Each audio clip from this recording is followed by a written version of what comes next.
Now our next topic is integration by parts. हमने अब exercise 3.4 start करनी है और बेसिकली इस एक्सरसाइज में हम इंटीग्रेशन जो हमारे क्वेश्चंस होंगे उसमें जो फंक्शंस आएंगे वो इन द फॉर्म ऑफ प्रोडक्ट होंगे, यानी आपके पास दो फंक्शंस होंगे जो आपस में मल्टीप्लाई हो रहे होंगे। हम ये पहले भी बात कर चुके हैं 3.2 में कि अगर आपके पास दो फंक्शंस प्रोडक्ट की सूरत में मौजूद हों, लेकिन उस वक्त हमने ये बात की थी कि अगर एक फंक्शन का आगे डेरिवेटिव मौजूद हो, यानी इस पर ये आसानी थी, या वो ऐसे दो फंक्शंस मल्टीप्लाई की सूरत में या प्रोडक्ट की सूरत में आ रहे होते थे जिसमें से एक दूसरे का डेरिवेटिव होता था या बन सकता था। हमने कांस्टेंट से मल्टीप्लाई करवाकर या इस तरह ही थोड़ी सी चेंज करके दूसरे फंक्शन को डेरिवेटिव की सूरत में बदल लिया था पहले फंक्शन का। लेकिन अगर आपके पास दो फंक्शन इस सूरत में आए कि वो डेरिवेटिव ना बन रहे हों, एक दूसरे के मल्टीप्लाई हो रहे हैं लेकिन डेरिवेटिव नहीं बन रहे, फॉर एग्जाम्पल x पहला फंक्शन है और दूसरा फंक्शन sin x हो सकता है। अब x का डेरिवेटिव sin x नहीं होता, या sin x का डेरिवेटिव x नहीं बन सकता, या इसी तरह x है उसके बाद log of x पड़ा हुआ है, अब x का डेरिवेटिव log x नहीं होता। तो इस तरह के अगर आपके पास दो फंक्शंस हों जो एक दूसरे के डेरिवेटिव ना बन रहे हों लेकिन प्रोडक्ट की सूरत में मौजूद हों, तो इंटीग्रेशन हम कैसे करेंगे उनकी, वो अब हम देखते हैं यहां पर। तो पहले हम इसका रूल बनाते हैं कि जब अगर आपके पास दो functions in the form of product हो तो आप इंटीग्रेशन उसकी कैसे करेंगे। लाइक डिफरेंशिएशन में हमने एक प्रोडक्ट रूल बनाया था कि एक ऐसे first one as it is second का derivative, second as it is first का डेरिवेटिव। अब हम इंटीग्रेशन देखेंगे कि अगर दो फंक्शंस मल्टीप्लाई हो रहे हो तो हम उसकी इंटीग्रेशन कैसे कर सकते हैं। So let u and v are any two functions of x, यानी आपके पास दो फंक्शन है u और v of variable x, like जैसे अभी हम बात कर रहे थे x इंटू साइन x, तो x को आप u कह लें, साइन x को आप v कह लें। तो इस तरह आपके पास ये दो फंक्शंस हैं। देन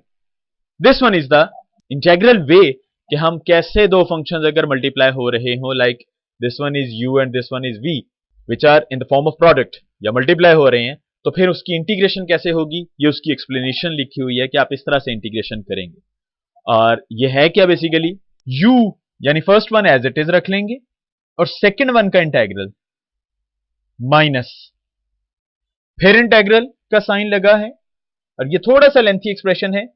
कि जो ये वाला एक्सप्रेशन था यानी v का इंटीग्रल वो एज इट इज यहां पर आएगा और u जो फर्स्ट वन था उसका डेरिवेटिव आ जाएगा, और फिर इस इंटीग्रल की वजह से ये dx इस ब्रैकेट से बाहर लगा हुआ है, यानी दिस वन इज इंटीग्रेंट जो सेकंड इंटीग्रल में आएगा। क्या है, हम दोबारा इसको एक्सप्लेन करते हैं कि अगर आपके पास u और v दो फंक्शन मल्टीप्लाई हो रहे हैं तो first one as it is u as it is रहेगा v का इंटीग्रल माइनस इंटीग्रल, और जो हम ऑलरेडी इंटीग्रल कर चुके हैं वो यहां पर आएगा, और फर्स्ट वन जो u था उसका डेरिवेटिव आएगा। So that is actually the way to integrate the functions which are in the form of product. इसका प्रूफ बना देंगे, छोटा सा प्रूफ हम करते हैं कि ये रिजल्ट कैसे प्रूव किया गया। According to the product rule of differentiation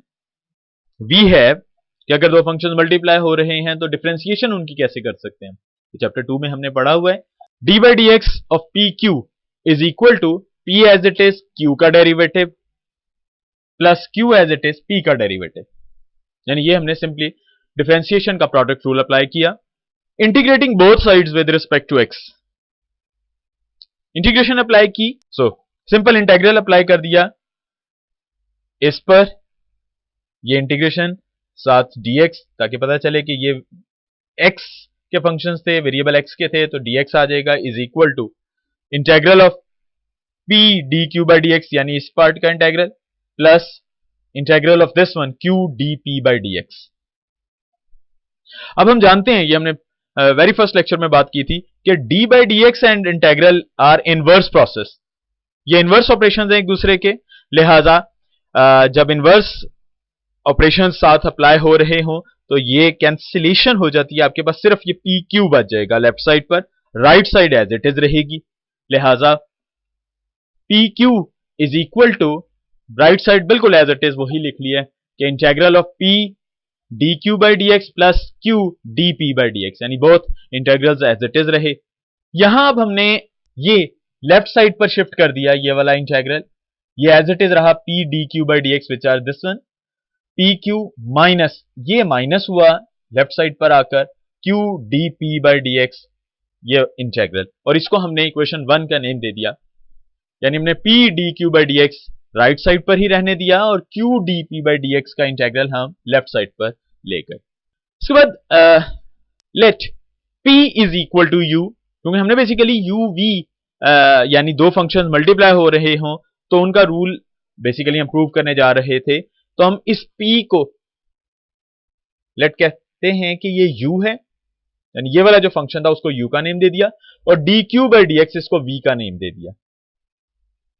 इससे अब हम जरा एक्सट्रैक्ट करते हैं q की value, dq by dx is equal to v। तो यहां अगेन हमने इंटीग्रेशन अप्लाई किया q की वैल्यू निकालने के लिए, ये देखिए dq by dx is equal to v, ये हमने लेट किया कि dq by dx is equal to v है। अब इंटीग्रेशन बोथ साइड्स पर अप्लाई कीजिए ताकि q की वैल्यू निकल आए। इंटीग्रल dq बाई dx, ये इंटीग्रल अप्लाई किया लेफ्ट साइड पर, सिमिलरली इंटीग्रल अप्लाई किया राइट साइड पर, because v is also a function of x, so with respect to x इसको भी इंटीग्रेट कर दिया। अब अगेन वही डेफिनेशन के डिफरेंशियल और इंटीग्रल इनवर्स ऑपरेशंस हैं, तो सिर्फ यहां से q बच जाएगा, q is equal to,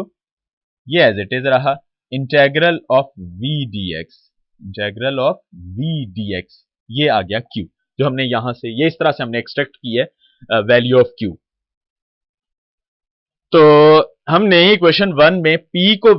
u late किया, dq बाई dx को v लेट किया, और इससे हमने एक्सट्रैक्ट की वैल्यू ऑफ q, और ये वैल्यूज हम सब्स्टिट्यूट कर देते हैं 1 में। Substituting values in 1 we have p, इसकी जगह पर u, dq बाई dx हमने v लेट किया हुआ है, ये dx एज इट इज रहा, is equal to pq, p u है,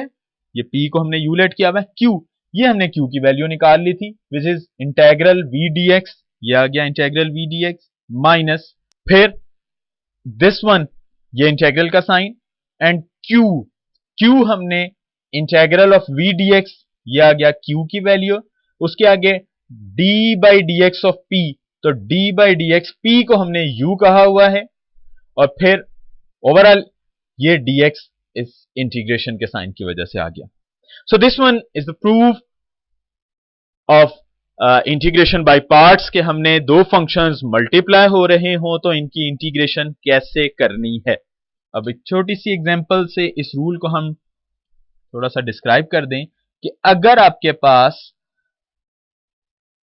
इंटीग्रल हो x cos x, इसका इंटीग्रल करना हो। अभी हमने 3.2 में बात की थी कि अगर दो फंक्शन मल्टीप्लाई हो रहे हो तो देखना है कि एक का डेरिवेटिव तो नहीं है, लेकिन यहां पर डेरिवेटिव नहीं है, तो अब हम इस तरह के इंटीग्रल करेंगे, इस तरह के क्वेश्चंस करेंगे जिसमें दो फंक्शंस मल्टीप्लाई हो रहे होंगे but not differential of each other, ये डिफरेंशिएशन नहीं होगी इन दोनों की, एक दूसरे पर डिपेंड नहीं कर रहे होंगे इन द फॉर्म ऑफ डेरिवेटिव। तो फिर इसकी इंटीग्रेशन कैसे करेंगे वो अब हमने यहां रूल डिस्क्राइब किया कि first one as it is, यानी x वैसे ही रहेगा, इंटेग्रल यानी v का इंटेग्रल, अब cos का इंटेग्रल हमें पता है कि sin x होता है, ये sin x आ गया आपके पास, minus according to this rule ये माइनस, फिर इंटेग्रल v dx, यानी ये जो cos x सेकेंड वन था उसका इंटेग्रल, और वो हम ले चुके हैं विच इज sin x, और फर्स्ट वन x है इस केस में, यानी u का डेरिवेटिव आता है आगे, तो x का डेरिवेटिव वो हम जानते हैं 1 होता है, और इस इंटीग्रल की वजह से ये dx साथ लग जाएगा। Now finally x sin x minus sin x का इंटीग्रल, ये फॉर्मूला हमें पता है which is minus cos x, तो sin x का इंटीग्रल माइनस cos x, वो माइनस और ये माइनस मिलकर प्लस cos x, तो ये साथ कांस्टेंट ऑफ इंटीग्रेशन ऐड किया, आपके पास इंटीग्रेशन हो गई अगर दो फंक्शंस मल्टीप्लाई हो रहे हों। ये बहुत छोटी सी example just to describe this integration by parts कि अगर आपके पास दो functions in the form of product हो तो आप उसकी इंटीग्रेशन कैसे कर सकते हैं। First one as it is रहेगा x, सेकंड का इंटेग्रल माइनस फिर वही इंटेग्रल दोबारा लिख देंगे हम, और फर्स्ट वन इसका डेरिवेटिव आएगा, और उसके बाद जो ये चीज आएगी आपके पास रिजल्टिंग इंटीग्रेंट, उसको हम इंटीग्रेट कर लेंगे, तो आपके पास ये इंटीग्रेशन कंप्लीट हो जाएगी। तो बेसिकली अगर आप थोड़ा सा गौर करें तो 3.2 और 3.3 ये ही बेसिक मेजर एक्सरसाइजेस बनेंगी आपकी इंटीग्रेशन को करने के लिए। यहां पर तो आपके पास सिर्फ इंटीग्रेशन हम बता रहे हैं कि अगर दो फंक्शन मल्टीप्लाई हो जाएं तो उसकी इंटीग्रेशन करनी किस टेक्निक से, करनी किस तरह से है। जब इंटेग्रल का यहां सिंबल लग जाएगा तो ये हमारा वही 3.2 या 3.3 के ही किसी मेथड से होगी इंटीग्रेशन। ये रूल सिर्फ आपको बता रहा है कि अगर मल्टीप्लाई हो रहे हो तो उनको हैंडल कैसे करना है। ये एक छोटी सी एक डिस्क्रिप्शन के अगर कोई रूल नहीं है कि u और v में से हम फर्स्ट किसको रखें। जैसे अभी हमने एग्जांपल ली x और cos x में से, हमने x को फर्स्ट वन कह दिया, हमने cos x को क्यों नहीं फर्स्ट वन कह दिया, क्योंकि प्रोडक्ट में तो कोई तरतीब नहीं होती। cos x को आप इधर कर दे तो वो फर्स्ट फंक्शन बन जाएगा, तो कोई फर्स्ट फिक्स रूल नहीं है, लेकिन हम एक रूल बना सकते हैं विच इज दिस वन कि अगर आपके पास दो फंक्शंस हों और डिफरेंट टाइप के, लाइक x cos x है, x sin x है, तो फिर हम u को different type take that function as u which comes first in the word ILATE. ये एक छोटा सा एक टेक्निक सी, एक जस्ट अप्लाई करने के लिए एक टिप छोटी सी, ILATE. And what is ILATE, कि अगर इस तरतीब में आपके पास वर्ड आ रहे हों तो आप उसमें जो इसमें पहले आएगा which comes first in the word ILATE, उसको हम एज अ फर्स्ट फंक्शन रख लेंगे। Where this one is ILATE, I से मुराद यहां पर इनवर्स फंक्शन, एल से मुराद लॉगरिथमिक फंक्शन, ए से मुराद अलजेब्राइक फंक्शन, टी से मुराद ट्रिग्नोमेट्रिक फंक्शन एंड ई से मुराद एक्सपोनेंशियल फंक्शन। तो ये आपके पास अभी जो एग्जांपल हमने ली थी x cos x, इसको इंटीग्रेट करना था। x से मुराद है अलजेब्राइक यानी कोई पॉलिनोमियल फंक्शन, ये ट्रिग्नोमेट्रिक है, तो अलजेब्राइक ट्रिग्नोमेट्रिक से पहले ही आ रहा है, इसलिए हम इसी तरतीब से इसको u कह देंगे, इसको v कह देंगे। और अगर x log x होता तो फिर हम इसमें देखते हैं कि x एक अलजेब्राइक फंक्शन, ये लॉगरिथमिक फंक्शन, लॉगरिथमिक अलजेब्राइक से पहले आना चाहिए, इसलिए हम इसको रीराइट करेंगे और log x को फर्स्ट वन यूं लिख लेंगे और x को सेकंड फंक्शन कह देंगे। तो इस तरह आप एक पहले स्टेप में तरतीब इस लफ्ज आइलेट के हिसाब से सेट करेंगे और उसके बाद इंटीग्रेशन परफॉर्म कर लेंगे। मजीद इसको अब हम क्वेश्चंस में अप्लाई करके देखेंगे, तो साथ साथ ये वर्ड भी एक्सप्लेन कर देंगे हम कि ये कैसे अप्लाई करोगे आप लोग।